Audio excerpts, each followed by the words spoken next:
अन्नधान्याचा हक्क हिरावला जातोय का? नवीन रेशन कार्ड धारक उपाशीच. अन्याय, अत्याचार, भ्रष्टाचार विरोधी समितीचा संतप्त आरोप.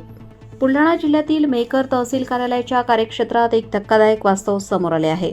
अनेक गोरगरीब, निराधार, दिव्यांग आणि रोजंदारीवर जगणाऱ्या कुटुंबियांनी नवीन व विभक्त रेशन कार्ड प्राप्त केल्यानंतरही त्यांना अद्याप इष्टांक न मिळाल्याने सरकारी स्वस्त धान्याचा लाभ मिळत नाहीये.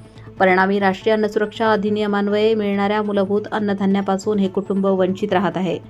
राज्य व केंद्र सरकारच्या नियमानुसार केंद्र सरकारने दिनांक 5 जुलै 2013 पासून राष्ट्रीय अन्न सुरक्षा अधिनियम देशभर लागू केला असून महाराष्ट्रात तो दिनांक 1 फेब्रुवारी 2014 पासून अंमलात आणण्यात आला आहे.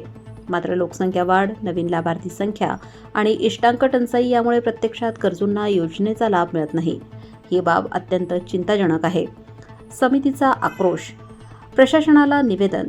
या गंभीर परिस्थितीकडे लक्ष वेधत अन्याय, अत्याचार, भ्रष्टाचार विरोधी समिती महाराष्ट्र राज्याचे मेहकर तालुकाध्यक्ष विजय माने यांनी मेहकरचे तहसीलदार निलेश मडके यांना तात्काळ इष्टांक उपलब्ध करून देण्याची मागणी निवेदनाद्वारे केली आहे.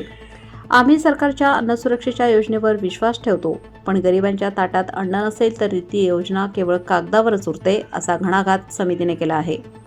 मागण्या पुढीलप्रमाणे. नवीन व विभक्त रेशन कार्ड धारकांना तात्काळ इष्टांक वाटप करावे.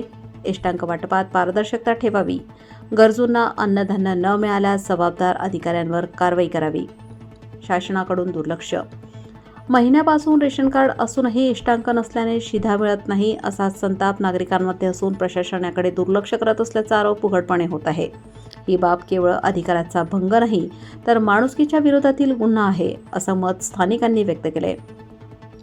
सरकारने तात्काळ पावलं उचलली नाही तर संपूर्ण मेहकर तालुक्यात तीव्र आंदोलनाचा इशारा समितीने दिला आहे. हा विषय केवळ रेशनचा नाही तर गरिबांच्या जगण्याच्या हक्काचा आहे. त्यामुळे हा आवाज दबवू नका, वाढवा. मेहकर प्रतिनिधी विजय माने,